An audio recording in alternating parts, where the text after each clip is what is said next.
Wave Beats Music.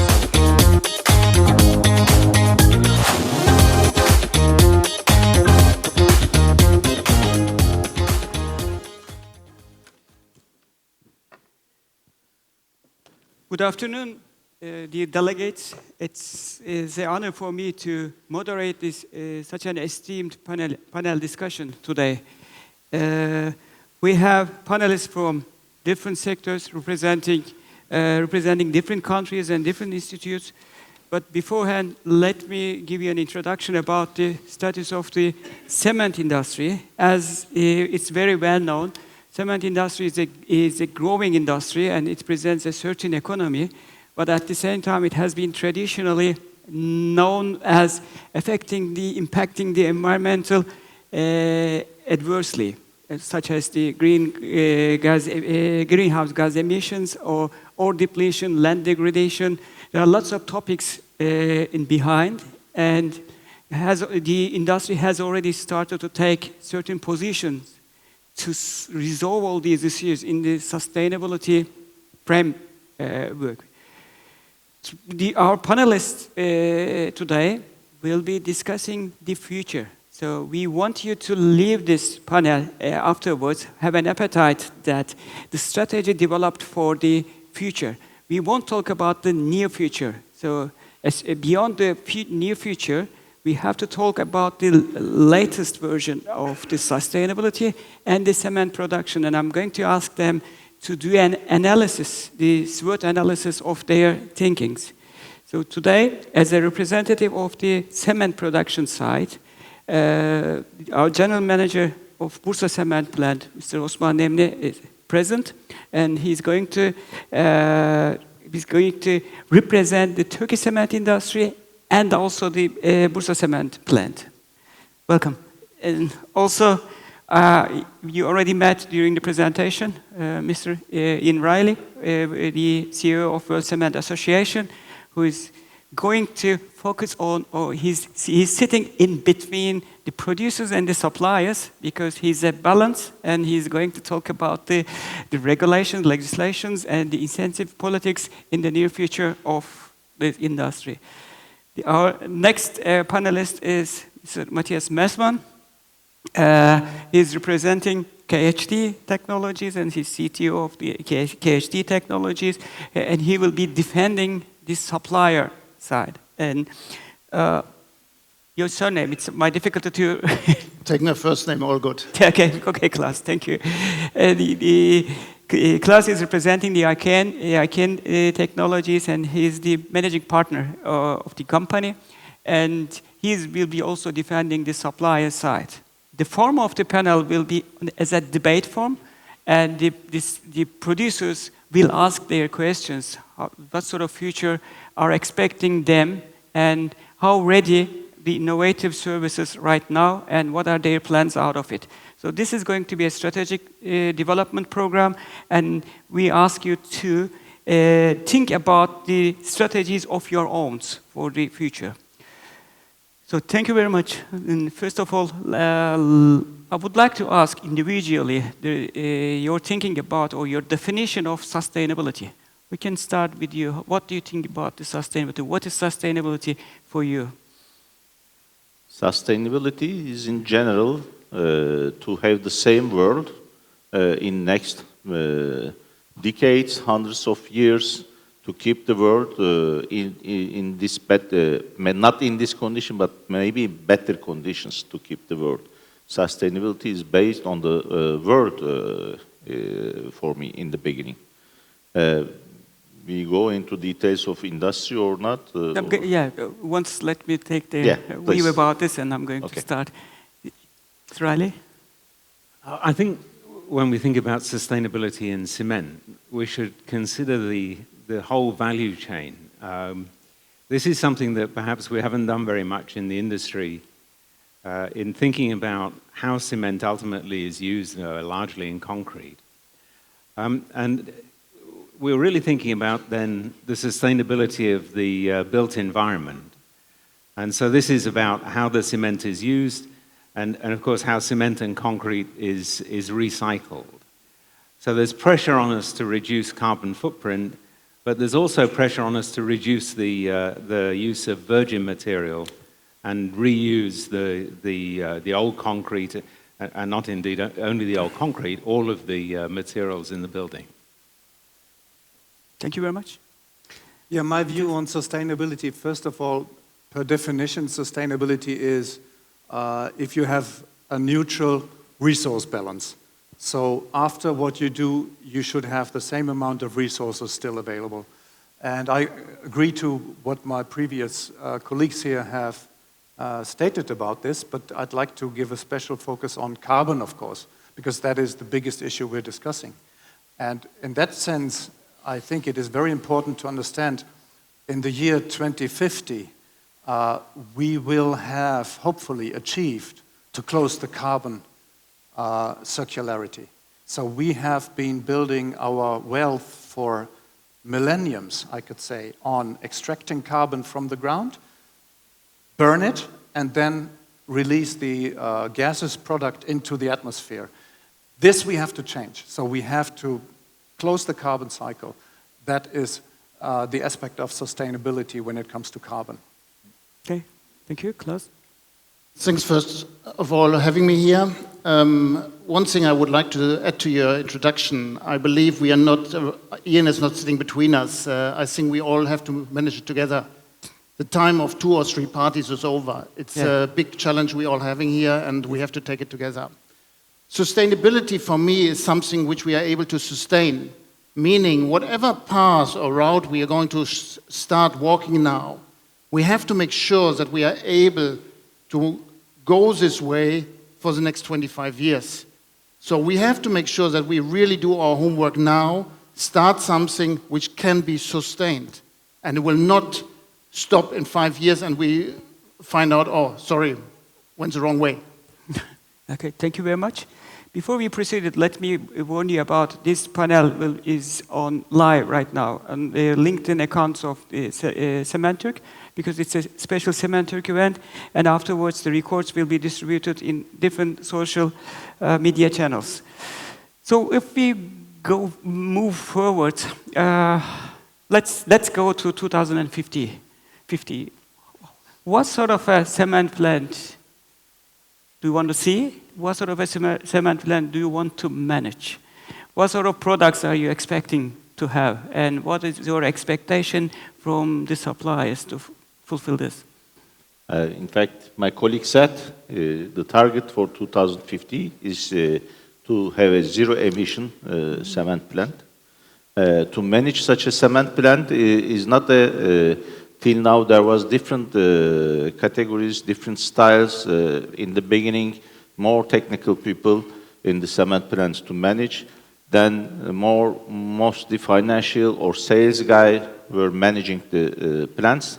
But now with this 2050, it is a big combination of all possibilities, of all tasks come together and put their all force for the plant, because there will be many different capabilities to be managed in the plant.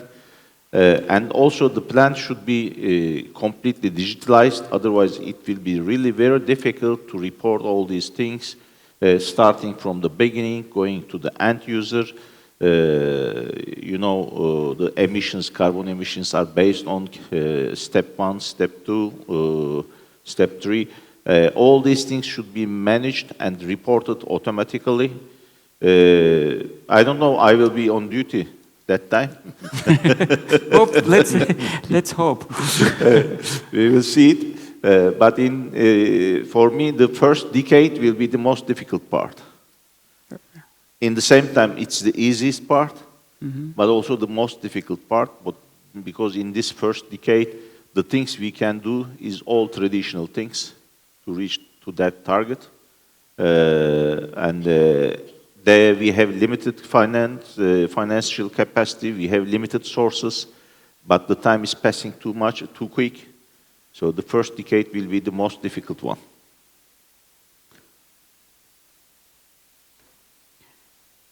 Okay. Let me jump to our supplier side. I'm going to come to you later. Yeah, Klaas, change the order. How do you see the future? What sort of machinery are you expecting? I trust the ideal machinery will be the machinery which will utilize what is there the most. Meaning, for example, that next to the cement factory, there will be a chemical plant which can utilize the CO2 immediately. So not talking about pipelines or whatsoever, but having a kind of integrated, and when we talk about integrated cement plants today, we're talking about clinker plants. No, integrated for me in 25 years would mean that all the resources we have will be maximum used. Meaning, like I said, CO2 will be used, maybe some ashes will be used, maybe some black carbon which will be extracted somewhere will be used. So we will have a complex of industry where all the resources will be used at one position and nothing will be wasted. Okay, you think that still we will carry on producing the carbon dioxide? We will still carry on the carbon dioxide production, but it will be utilized from another industry. You see in 2050 a cement plant like this. I doubt that there will be a technology producing clinker out of limestone without emitting the CO2, yes. Okay, fair enough. Matthias? Yeah, I agree to a large extent what Klaas said. By 2050, we will have put into place all kinds of carbon reduction technologies. We would have reduced cement in concrete, we would have reduced clinker in cement, we would have raised our alternative fuel and alternative raw materials utilization. And we will have come down to something like 250 kilograms of CO2 per ton of cement. That is maybe 40% of what we have today. This is what we can achieve, I guess, by carbon reduction. Then the rest must be captured, because we have to be carbon neutral. And what we know from our research is that capturing is possible today. The technologies available are not really techno-commercially feasible at this moment. They will have to be developed by 2050, and they will be developed. But the important thing is, what do we do with the captured carbon? And we have to just see that there may be 4,000 cement plants in the world. They're not all having access to pipelines. So carbon capture and storage somewhere in a North Sea aquifer will not be the solution for the economy, for the industry at scale. So we have to find solutions for carbon utilization. And just like Klaas has mentioned, I also believe that the logistic costs, and we know that from our research, capturing carbon is regarded to be expensive. But if you drill down into the detail about the logistic costs to transport captured carbons to, I don't know, 500 kilometers or 1,000 kilometers, you'll find out this is even much more expensive. So what we need is a regional utilization. That means, for example, like Klaas said, a chemical plant, a plastic production facility, I don't know what kind of different chemical facilities could be there, close to the cement plant. So this aggregate will, this industrial aggregate will produce cement and binders, and it will produce some other valuable product made from carbon. Valuable enough to finance the logistic cost of transporting this product to the markets. Thank you very much. It's a different approach. I will come back to this R&D program, but beforehand I need to ask Ian about, are the governments ready or aware of this change in the industry, and are they prepared? Is there any intention that you know of putting an incentive program on top of this, or in an advanced version? Do you expect this is impacting the environmental impact assessments? Will it be present in these reports as well? This will be a barrier for the greenfield projects. So can you please just give your broad explanation? Yeah, if I might just comment on the previous question. I think one of the conclusions we probably should draw is that the cement industry in 2050 is likely to be smaller than it is today. Certainly the usage of clinker is likely to be significantly less than it is today. And today, if you were to go around and visit plants all over the world, you'd find that they were quite similar in many ways. Okay, there's older and newer and so forth, but they're quite similar. And I think in 2050, that will no longer be the case for the reasons particularly that Matthias was talking about in terms of needing to be clustered with other industries. So coming to the question of the government policies here, we've seen in Europe in particular the carbon pricing with the ETS scheme, as I was speaking about this morning. You know, when the EU started out with this scheme, it wasn't intended to be a subsidy scheme for the cement industry, right? The policy objective was to reduce carbon. And while it's reduced carbon emissions in some sectors, it hasn't been successful until very recently in the cement sector. So I think it's very difficult for governments to come up with policies that are getting into these new areas that really work in the way that they intend. And the EU, of course, has a particular problem in that it needs 28 or 27 governments to agree to changes in the policy. And national governments can be much more nimble. If the policy, for example, has too high a ceiling, they can reduce the ceiling and they can adjust it so that it seems to be making progress in the right way. But I think we shouldn't underestimate the difficulty for governments, first of all, to get the policy to do what they want it to do, and secondly, to get political acceptance of the policy. And coming to the question of the political acceptance, one of the things that we've seen in the UK this year with the cost of living crisis is in the UK, the green agenda, the reduction in carbon, the use of renewable energy and so on, has been supported by all parties until this year. And this year we've started to see that agreement become a little bit less secure.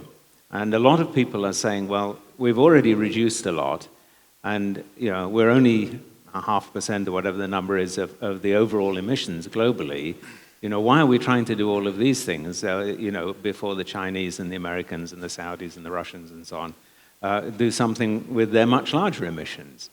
So I think for governments, you've got technically what works, and then what political pressures are governments under. The CBAM that I was talking about this morning is really a mechanism that will see the European system spread its influence to countries that are trading with Europe. And I think that's one mechanism where we'll start to see progress. Another area that governments can really do a lot is in their procurement policies. So governments generally buy around about 50%, probably over 50% of cement and concrete, directly and indirectly. And if they have preferential policies, as we now see in some of the US states and cities, where there's some benefit from having a low carbon or a recycled material, then this, I think, can also is another way to drive forward progress. But we shouldn't just look at what's happening directly to us in the cement industry. So we should also look at what's happening in construction and real estate development. And I think some of the pressures that we see coming through the system are because the developers are having restrictions on the carbon footprint, the embodied carbon footprint in their buildings. And so these are, at the moment, just plans, but I think we will see this being implemented probably initially in Europe, but I expect that it's something that might go more quickly than cement regulation per se. So if we think about Middle East, for example, in Egypt, in Saudi Arabia, there's a lot of talk about green construction. There's not very much talk about green cement. But if you're going to do green construction, obviously that starts to have implications in cement. So I think this whole question it's not very easy to see how this moves forward, but I think we will definitely see it moving forward. Yeah, it's a perfect perspective. I would ask three of you, because you are all coming from EU, and in many cases we know that in most of the topics, EU members cannot join on the same line. There are lots of discussions and negotiations. Very simple topic. Are they aligned on this topic on the same line, or are there differences in between the different EU countries as well? Do you see differences from east to west? Klaas?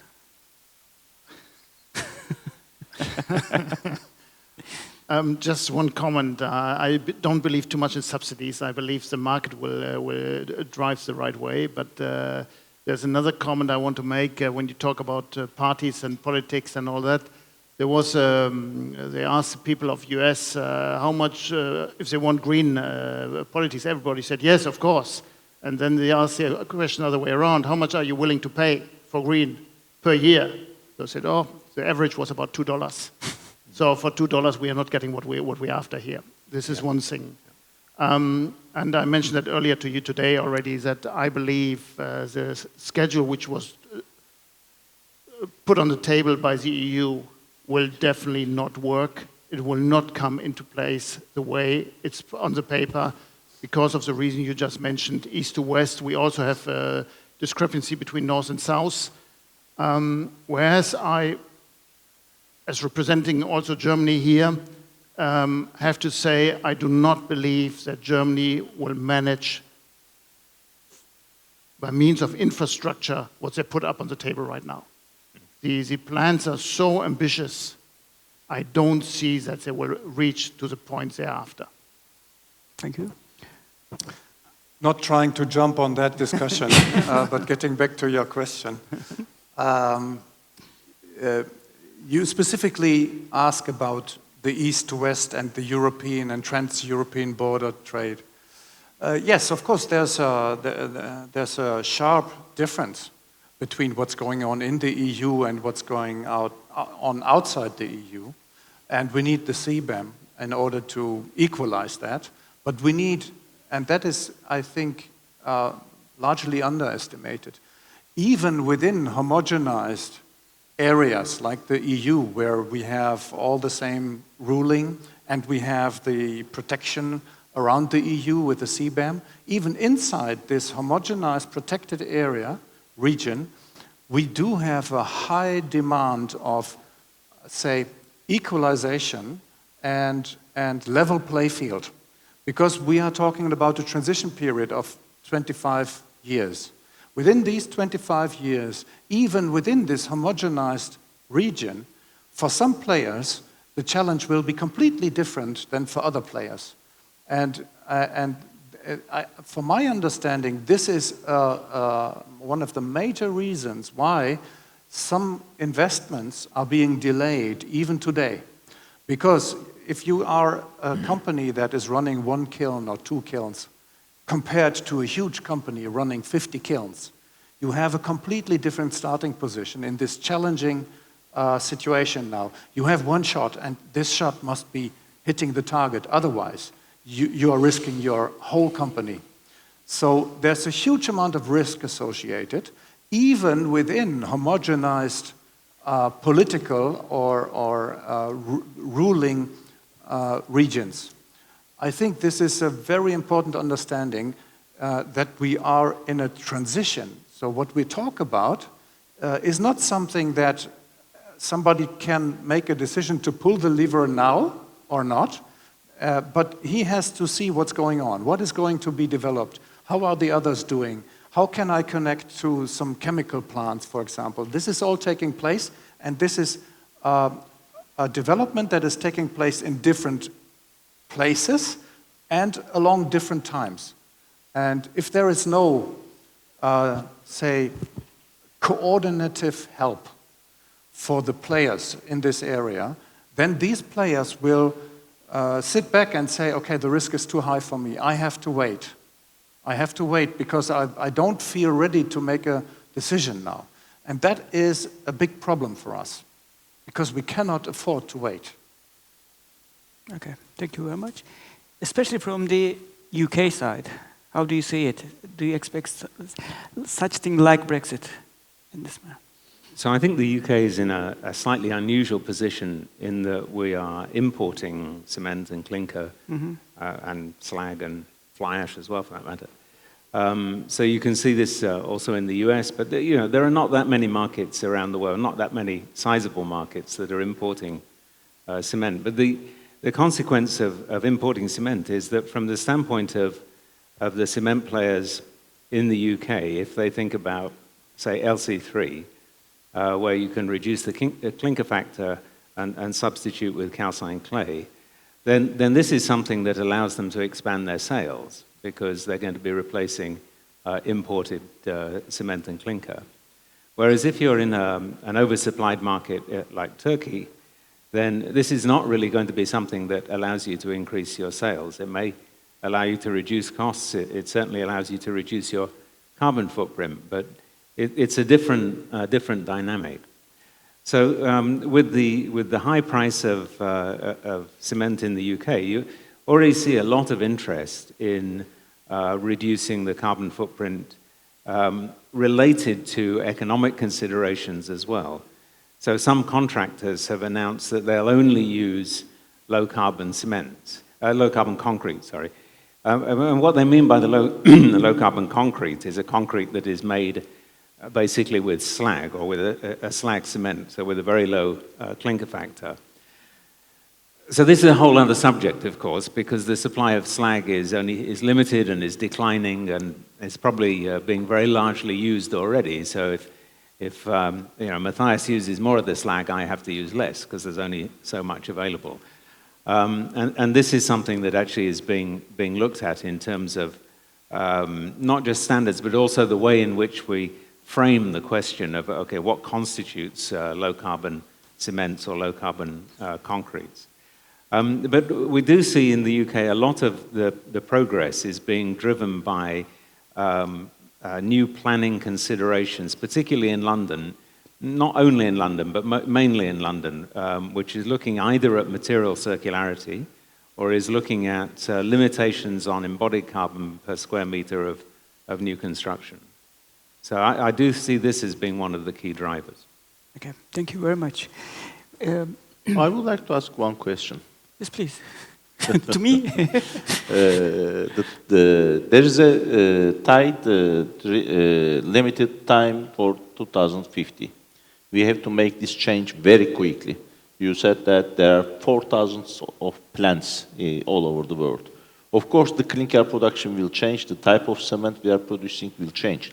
But to make the change, let's say only 50% should change of these plants. Do we have enough resources, enough plants to make all these changes in this limited time?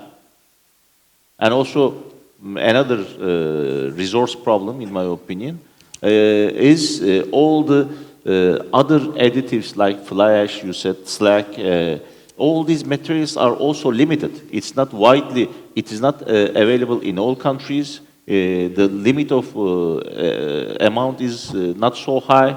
At the moment, the slag is very valuable additives, for example. In the future, it will be much more expensive and much more needed, but the source is limited. There is one more problem I see. As you say, the cement plants are changing. This change is going to approximately through a chemical plant. It is not a cement plant anymore, as you said. But the new products we will make are usually made in other industries, usually much more stronger than us, both for amount of production and also the lobby of the industries. So what's your opinions for that? I would like to hear that. May I answer? Yes, please. Very good point. Thanks for bringing it up, because that is the end of thinking. If you start talking like that, this is where you arrive at. You mentioned several points. Will there be enough resources to make all these changes? Strictly speaking, at this moment, I cannot tell you. But out of these 4,000 plants, half of them are in China, and the Chinese will find a way. I go every bet they will do it. So we have to talk rest of the world 2,000 plants, to decarbonize 2,000 plants. I think it's possible. And I think it's possible if we start understanding that this is not only a cost challenge, but this is an entrepreneurial opportunity as well. Because if we say, and there are lots of neutral institutions which are not any belonging to any party in all this game, who are investigating what is the necessary investment that is to be done by 2050 in order to get completely to net zero. And you know, they come up with different numbers, but all these numbers are hugely beyond our horizon of thinking, right? It is so huge you can't imagine. It's like the cement industry would have to reinvest itself completely, maybe 2 times. So all the assets put together, we have to reinvest 1 more time. Anyway, this is all projection into the future. Nobody is sure about that. But it's going to be a massive wave of investment to be done. And what we tend to be doing is to look at this as a cost challenge, which certainly is a cost challenge. But at the same time, this cost has to be paid to somebody. So this is also a huge investment and an entrepreneurial opportunity. And the biggest question now for entrepreneurs is, what will be my future role in this game? Will I remain to be a cement producer and organize somebody to, say, maybe with an off-take agreement, to take my exhaust gas, do the capture, and sell the half-processed carbon to somebody who wants to have this carbon as a resource? Or will I do this myself and get engaged in producing a second product? Or will I form a conglomerate with, for example, a fossil company who are in the future no longer taking their carbon from the ground, but taking it from point emissions and sell it to chemical plants? So there's a lot of new business models involved, and we should not always think about this as a cost challenge. It is, in fact, opening the door into a new industrial age of carbon circularity with a lot of new opportunities and risks. This is what I believe. Okay.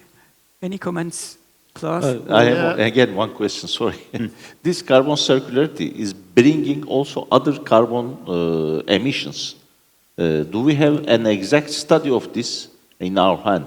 Yes, we will capture it, we will store it, we will give it to somebody to reuse it, but all these facilities are bringing additional emissions. If you need to transport it, for example, it is one of the biggest emissions.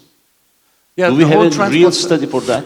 The whole transport sector is less than half of the cement industry.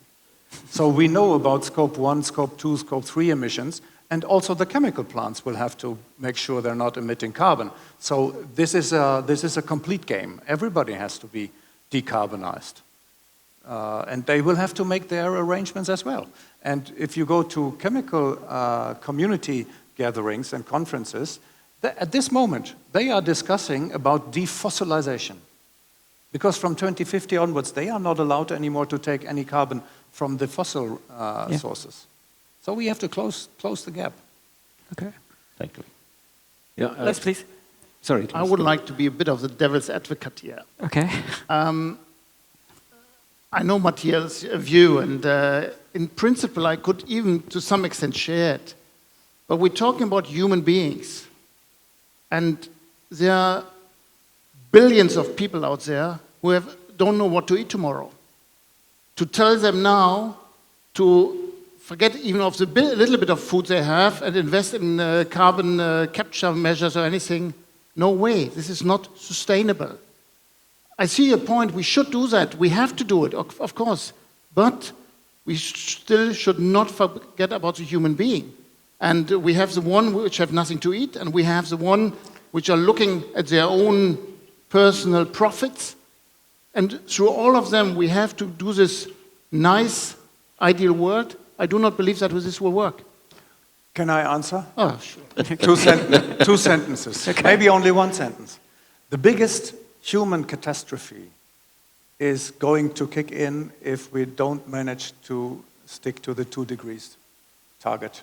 Then if you read the IPCC report, we will be looking at billion people migrating from the global south because they have nothing to eat, because they cannot grow their crops anymore. They will all invade into Northern Europe. They have nothing to eat. This is the much bigger social and human catastrophe. Yeah, please feel free to. We're on the stage. I'm not saying that you're wrong. What I'm saying is to convey that to the people and to bring the education to the people that there's a need to do something. This is the first challenge. Because if we don't convince the people to go this way, we have no chance. Because the person who has standing in front of something and is able to grab it, he will grab it. He will not wait until next and say, okay, in 20 years you will have nothing. He will forget about that. His horizon is not big enough.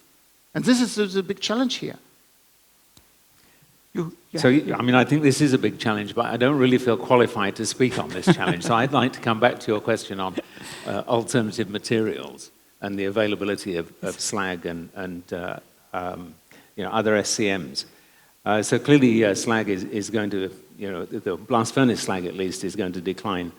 And we'll have other slags available, but they're more difficult to use. But I think one of the things that we've seen recently is that there are a lot of startup companies that are trying to use materials that were previously considered unusable. So just to give a few examples, there's a company in the northeast of England, a very old industrial area where there's 130 million tons of slag at least 100 years old. And they're working on trying to use that in a geopolymer concrete and having quite a lot of success with that. I spoke to a Norwegian company a few months ago, and they're looking at the mine tailings from a titanium mine, and again looking at producing a geopolymer concrete from that. And I also talked to a company in the US that's using red mud from the aluminium refining process to produce a geopolymer.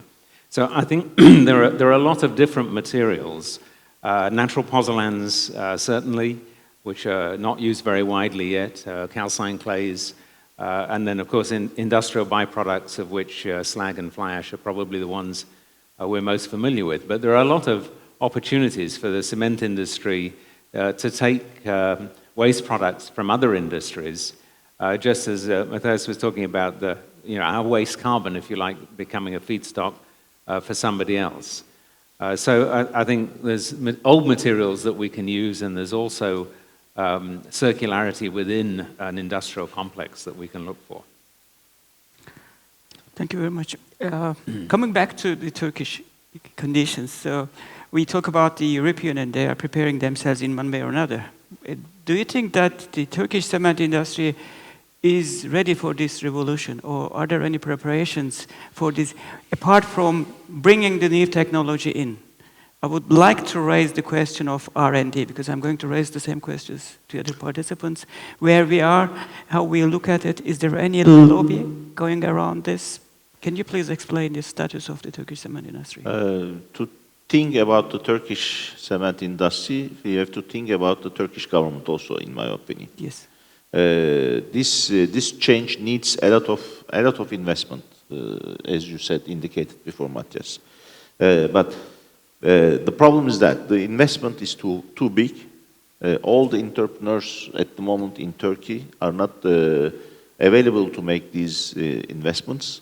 But there is no any rule or legislation to put them on the game for the future.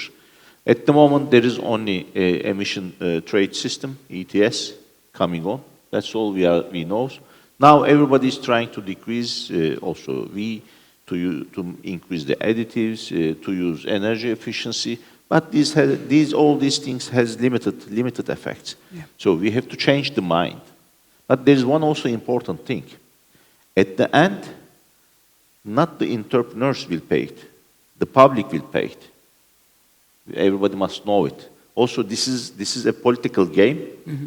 At the moment, I don't know in EU the amounts, but in Turkey, in construction, the cement cost is less than 10% in the building cost.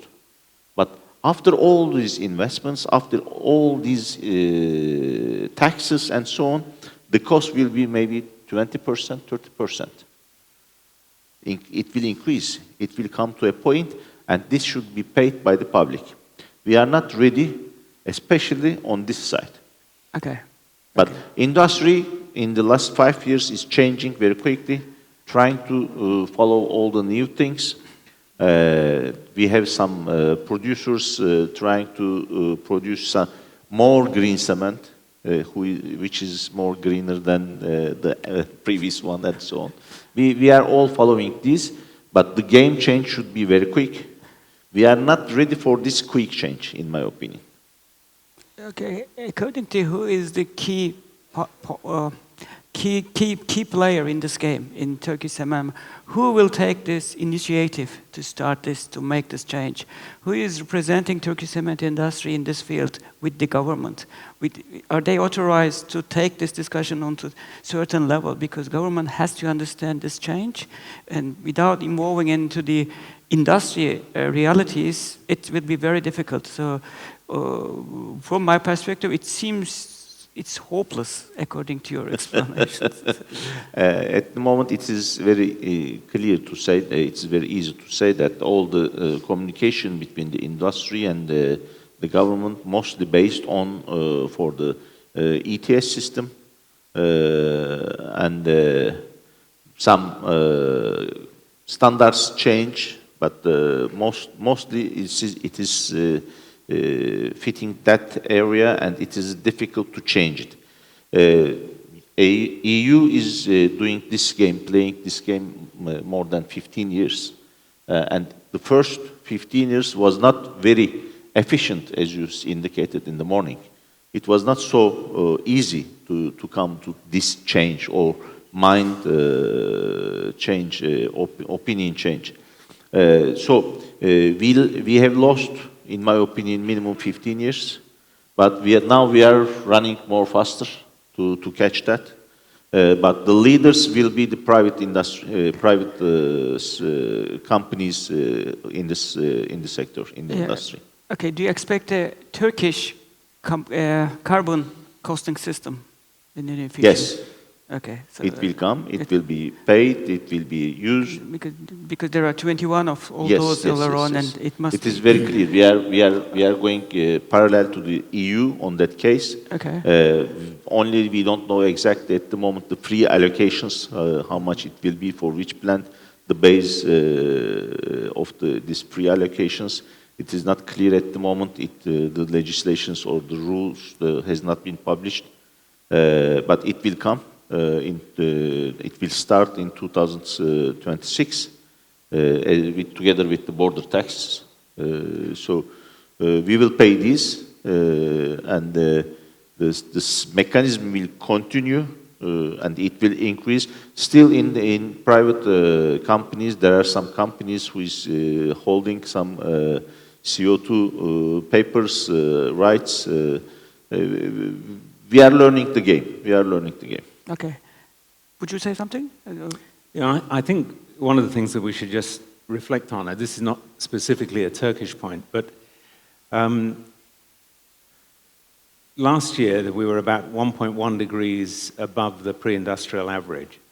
And this year it looks as if we'll be something about 1.4, maybe 1.45. And next year almost certainly will be 1.5. Now, of course, this is partly because of El Nino, and it will probably drop down again in 3 or 4 years' time.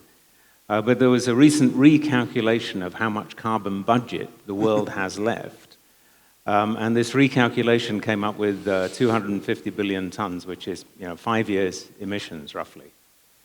And if you look at the track of emissions, you don't see any real reduction except during COVID. But after COVID, it jumps back up, and all of the graphs you see show big drops from next year. right? It doesn't matter what next year is, it'll be a big drop from next year.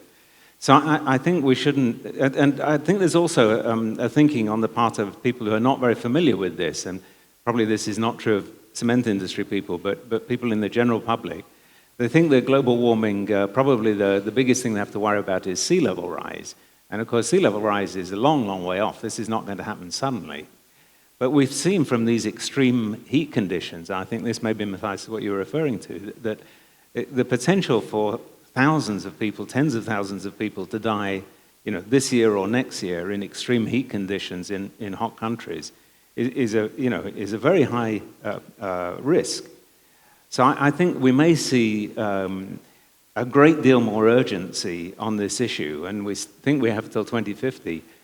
Perhaps we don't have till 2050. And certainly in China, where the government has announced 2060 as the target, if you talk to people in the industry, in their minds, they think they have to get there by 2040. They don't think they're going to have until 2060. So time is running out, and I think it will become a more urgent issue everywhere. Okay, thank you. Yeah, yes, please. Just a comment to the investment cost. I believe the Turkish industry will have a boost very soon, because if these rules come in 2026 in Europe, I believe the additional cost on your export side will motivate and will justify quite a few investments, like waste heat recovery system, waste heat to greenhouses, and all this. So I believe there will be an efficiency boost in the Turkish market, especially for the plants which are exporting, which will benefit indirectly from the CBAM. So I believe there will be a lot of money suddenly there, which will accelerate this process in Turkey. So for you, talking about SWOT analysis, there's strengths because your technical ability plus the chance you will get. This, I think, is a very good situation for you. We sleep in the beginning, but we run fast at the end. You will get a little turbo on that one as well. It's a good point. But coming back to the risks and risk management systems in 2030, that's slightly easier. But if we take it beyond, do you see the finance system or the fundings allocated for this will be sufficient enough to support this idea in the feasibility studies? Because at the end of the day, you need to find the money coming in, and you already mentioned about the risks and you have the supplies. Who is going to give the money? Is the system ready for this?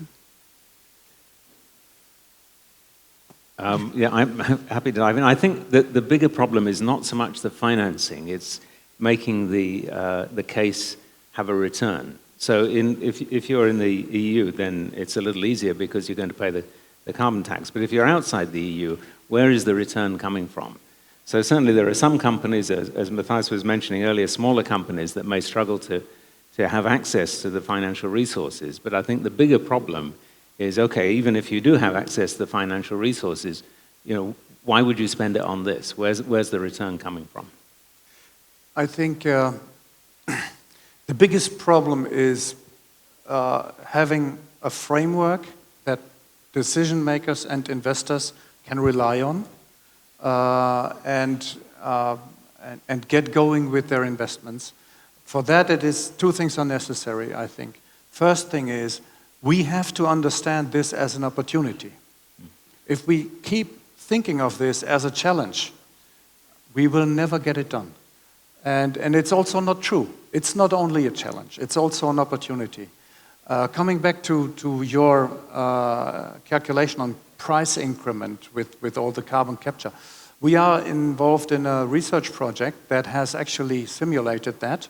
What would be the price increment of the total infrastructural project if the cement price doubles? And the result is less than 2%. Even if we capture, pipeline, and store it underground in the North Sea. So the building industry is flexible enough to take it. And what we need to understand is, let's take these new rules and be entrepreneurs and do what entrepreneurs do. Take a look at the risk, take a look at the opportunities, do a SWOT analysis, But the special thing is, this would be regular entrepreneurship. The special challenge we're having here, as Ian rightfully pointed out, time is extremely running out. And we might be faced with the situation that in 5 years from now, already 5 years before the year of 2030, we've run out the budget of CO2 emissions.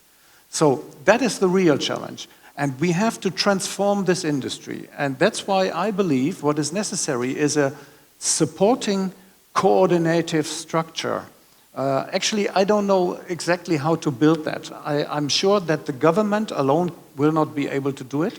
I'm sure also the individual players in the industry will not be able to do it because everybody is looking at his focus, and he has to.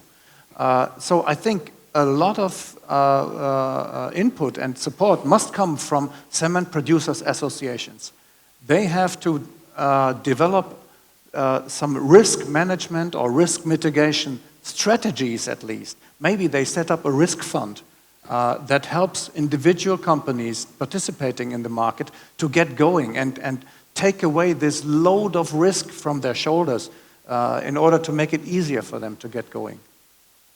Thank you very much. And you mentioned about the R&D studies being done at KHD. When did the group start those R&D studies? At what time? 15 years ago, 10 years ago, related on this carbon footprint? Yeah. The same question will come back to the Hakan side as well. Myself, I've been working on oxyfuel, for example, since 12 years. Okay. But I wouldn't say that company KHD as such has been involved that early already. So that's sort of like slowly increasing. But I can tell that since 3 years we are full steam into this because we know there will not be much more new kilns to be built. There will not be too many grinding systems be built, except for those who go for finer grinding because of the reasons that you've also presented today. Okay. So the ordinary business that KHD has been doing very successfully since 7 decades, it will change. So we have to get accustomed to the new products and the new technologies that will be asked for in the future. So that is a very important aspect of our R&D. Okay, I see. Maybe I add something to that. ICANN is involved in various CO2 projects, oxyfuel. We are doing, was just announced with one of the major players, we're doing a test calciner to working in oxyfuel mode. We are involved, the leading engineer for Lilac project, the indirect calcination. So we are heavily involved in this kind of business. And apart from the technical challenge, for example, you mentioned oxyfuel, people assume that we have 0.5% of faults there in the total preheater tower, which you know how difficult it's going to be. There's also the human factor. Again, to find the people who are able to operate a plant with its complexity and with this challenging maintenance, because in such a plant you cannot take it easy on maintenance, because if the fault increases, oxyfuel will not work. So I believe, to summarize, there is a technical approach. I believe we will have a kind of method ready and operating within the next 2 or 3 years, but it will be a big challenge to also get the people operating it at the same time to the same knowledge. Thank you very much.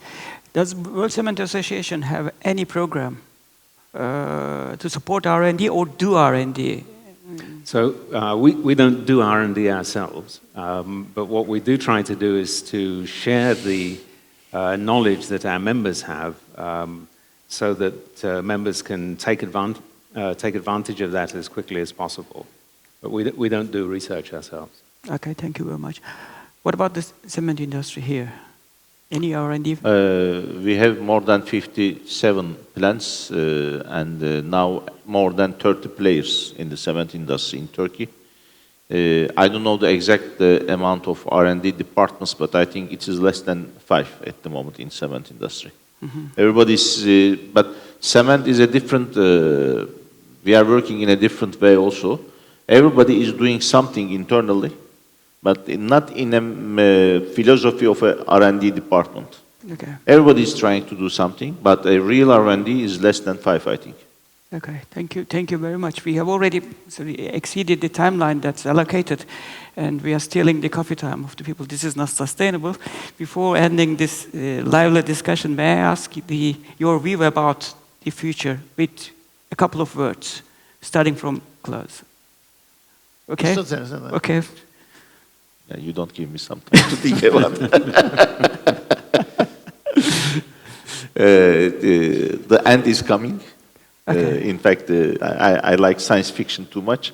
So I know from black science fiction films, movies, and so on, the end is coming. So we have to run, we have to run, we have to run. Okay. I think just in a sentence, I'd encourage all cement companies to spend more time with their customers, the contractors, and the end users, the developers.